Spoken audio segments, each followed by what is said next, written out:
আজ বাংলাদেশের সেনাবাহিনীকে বিশেষ নির্বাহী ম্যাজিস্ট্রেটের ক্ষমতা দিয়েছেন সরকার। এই ক্ষমতা প্রয়োগ করতে পারবেন সেনাবাহিনীর কমিশনপ্রাপ্ত কর্মকর্তারা। জনপ্রশাসন মন্ত্রণালয়ের গতকাল মঙ্গলবার এক প্রজ্ঞাপনে সেনাবাহিনীকে ম্যাজিস্ট্রেটের ক্ষমতা দেওয়া হয়। এতে জানানো হয়, ফৌজদারি কার্যবিধির CRPC 17টি ধারা প্রয়োগের ক্ষমতা পেয়েছেন সেনা কর্মকর্তারা, আর 48 থেকে 142 দ্বারা ক্ষমতার প্রয়োগ করতে পারবে।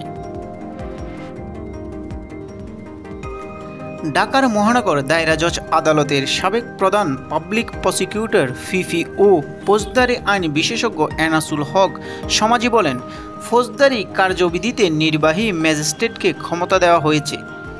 CRPCর বিধান অনুযায়ী সেনাবাহিনীর কমিশনপ্রাপ্ত কর্মকর্তারা এখন নির্বাহী ম্যাজিস্ট্রেটের ক্ষমতা প্রয়োগ করতে পারবেন।